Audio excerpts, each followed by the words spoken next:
खबर नई दिल्ली से है। डॉलर के मुकाबले रुपए की गिरावट से मुद्रास्फीति की दर बढ़ रही है और भारत में महंगाई लगातार ऊपर की तरफ बढ़ी हुई है। भारत के लिए स्थिति इसलिए अच्छी नहीं है क्योंकि भारत शुद्ध रूप से एक इंपोर्ट करने वाला देश है। मतलब भारत निर्यात के मुकाबले आयात ज्यादा करता है। पिछले वित्त वर्ष में व्यापार घाटा 192.24 बिलियन डॉलर के रिकॉर्ड स्तर पर पहुंच गया था। महंगे ईंधन और खाद्य मुद्रास्फीति के लगातार बढ़ने के चलते रिजर्व बैंक ने पहले ही अपनी पॉलिसी स्टेट्स में 40 आधार अंकों 0.40% की वृद्धि कर दी है। परंतु रुपए में बड़ी गिरावट के बीच भारत के पारंपरिक निर्यात जैसे कि आईटी, कृषि उत्पाद, कपड़ा, चाय, चमड़ा और इंजीनियरिंग गुड्स प्रतिस्पर्धा में बढ़त हासिल कर सकते हैं। एक अधिकारी ने कहा, अगर रुपया और कमजोर होता है तो कृषि निर्यात और बेहतर हो सकता है।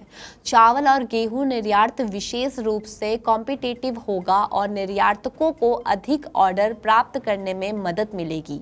एक ब्रोकरेज रिपोर्ट के अनुसार 2021 में कुल निर्यात का 11.4% कृषि निर्यात शामिल था। भारत के सबसे बड़े जूता निर्माताओं और निर्यातकों में से एक समूह के अध्यक्ष ने कहा कि रुपए की कमजोरी छोटे समय के लिए लाभ दे सकती है, ये थोड़ा और पैसा बनाने में मदद करता है। उन्होंने आगे कहा कि लेकिन ज्यादातर निर्यातकों को कच्चा माल आयात करना पड़ता है और ट्रांसपोर्ट की गलत भी चूकी होती है, तो ऐसे में यह सब कुछ बर्बाद करने जैसा है।